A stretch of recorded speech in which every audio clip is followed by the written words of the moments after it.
Ви благодарам, почитувана подпредседателка, почитувани колеги пратеници.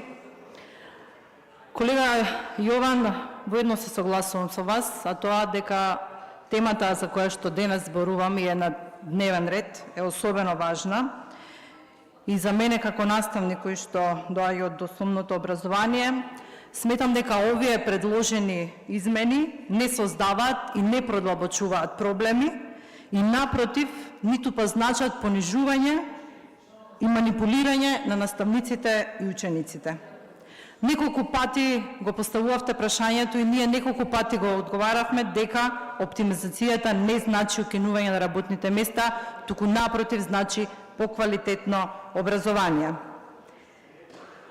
Нема наставници кои ќе останат без работа, направена е анализата и тоа е кажано и од министерката и од сите останати. Образованието е столбот на општеството, особено основното образование, во кое што да не заборавиме дека пред се има воспитна компонента, а потоа и образовна.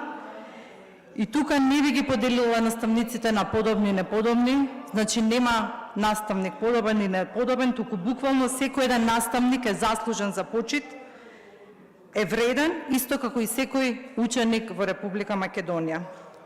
И да се навратам на тоа дали како наставник ќе се вратам гордо, да, ќе се вратам гордо во образованието. Зошто? Затоа што оваа влада превзема реформи кои значат поквалитетно образование, подобри можности и услови за раст и развој на нашите идни генерации, за разлика од реформите кои беа превземени од страна на вашата министерка, која за жал го уништи образовниот процес. За разлика од тогаш, почитувани колеги пратеници, сега се градат нови училишни згради, се градат нови детски градинки, спортски сали, учениците добиваат бесплатни училишни униформи, се опремуваат кабинети, за разлика од минатото, кога учениците не го добиваа основниот ресурс од кој што може да го црпат своето образование, а тоа е книгата која што ја спомнаа неколку пратеници претходно.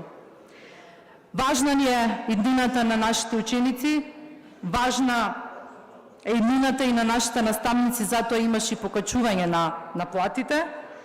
И се ќе направиме за да создадеме услови кои што ќе градат здрави и силни општества и ќе бидат силна иднина на Република Македонија. Единствено сега буквално се поправаат грешките од минатото превземени од претходната министерка. Благодарам.